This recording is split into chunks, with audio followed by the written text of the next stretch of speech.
we do a lot of stuff where we're doing two-person sensing work.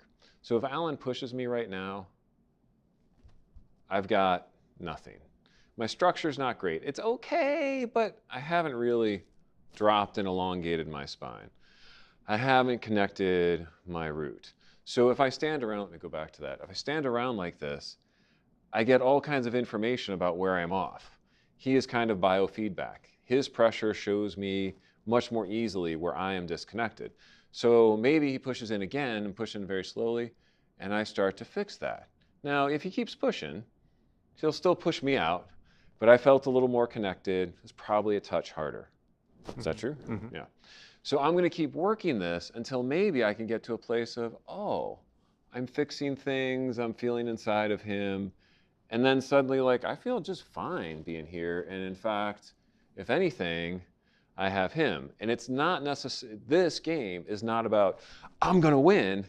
It's, I win by sensing. Sometimes I win by losing. Sometimes someone will catch me with something, you know, and they'll feel something in me that nobody else has felt. So like right now, he's catching me on something just above my liver and my ribs and something in my hip. So he pushes me out. And let's say I can't quite feel that so distinctly as I might like to. I might say, hey, run that again. And guess what? I get pushed out again. And then somewhere along there, hopefully I'll feel a way of, oh, well, that's the way to go with that one.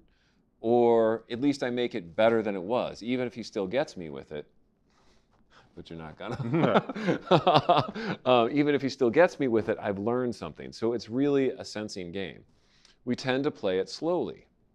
And the reason I like this game with his hands right on my body is I have to do something internally. I can't just run away. If I don't change something about what I'm doing right now, I'm going to get pushed out.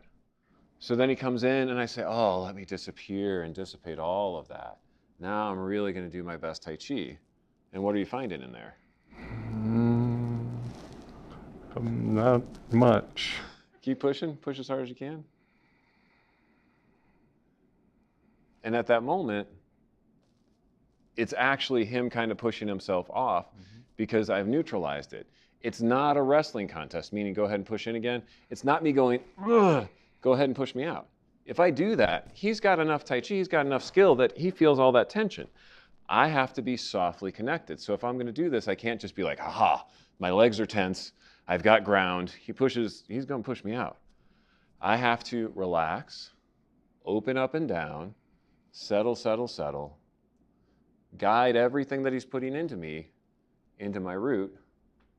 And then as that happens, I can just sort of open up and be like, hey, because I've almost taken him and put him down into my pipe. With a little more speed, he comes in a little faster, whatever, and then it's like, oh, and he can go bouncing off. Notice, if we do this again, does it look like I'm pushing him or does it look like he's popping off? Oh, no. I am doing something. I am doing this. But because I'm leading it into a place where he's a little stuck, it's a little bit like I'm pushing myself off of him. Whenever I get caught, it might be that Alan is the superior player, right? So he catches me or something like that, and I'd be like, Alan pushed me. But ultimately, he pushed me because I was pushing off of him by holding tension or something else, or just holding on to the idea that I'm not going to change. I'm not going to change. I'm in a strong position. I'm not going to change. And I have a semi-strong position, but if he adapts a little bit more, he gets a nice. He gets under, I'm going. I change with him. Oh, he wants to come in that way. I've absorbed that. Now I've got his shoulders. You know, does that make sense? So this game of push hands, I love because we usually end up laughing. And if you play it with nice people, it's just no end of developing internal connections.